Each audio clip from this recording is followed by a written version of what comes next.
Buzz Sénégalactu. jërëjëf jërë ngeen jëfati mbokk internet yéen ñuy topp seen bi di Buzz Sénégalactu dal leen ak jàmm si tënkoom xibaar doore ko ki nga xamante ni moo di Cheikh Bara Ndiaye ak ki nga xamante ni moo di Thérèse Faye Diouf ki nga xamante ni moo di Thérèse Faye Diouf mii kat dafa portoon plainte ki nga xamante ni moo di Cheikh Bara Ndiaye ki nga xamante ni moo di si kanamu yoon ñoom ñaar ñooñu nag mën nañ ne war nañu woy ji ni ki suba ak jàmm si kanamu yoon ñun daal di leen di atte ku si nekk xam fi nga xamante ni fa mu ngay féetee Cheikh Bara Ndiaye mii nag daa wax ne daal ki nga xamante mooy Thérèse Faye Diouf mi nag maanaam alalam ji nekkul alal joo xamante ni lew la ndax alal ji nu mu toll nag mën nañ ne ginnaaw bi nga xamante dugg na si gouvernement président Macky Sall bi si la ko daal di am loolee nag naqadi woon lool ki nga xamante ni mooy Thérèse Faye Diouf ba toxoon na mu daal di koy porter plainte moom mii nag di Cheikh Bara Ndiaye nag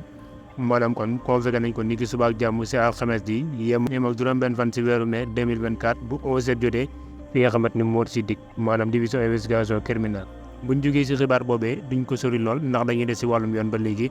ak nga xamante ni moo di Adama Faye nekk ak si ki nga xamante ni moo di Marième Faye Sall nekkoon première dame bu Sénégal maanaam nekk jabaru ki nga xamante ni moo di président Macky Sall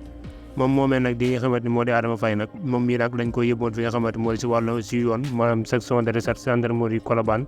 si wàllum li nga xamante ni moo di wàllum terrain moom moomee nag mën nañ ne def nañ ko li nga xamante moom la ñuy wax garde à vue ni ki tey jii kon nag moom mii nag dinañ xam ay mbiram fan la war a mujjee ginnaaw bi nga xamante ni tegoon nañ ko loxo tey jii daal di koy def li nga xamante moo di garde à vue si wàllum ay terrain yi nga xamante ni ñu ngi ko si doon tuumaal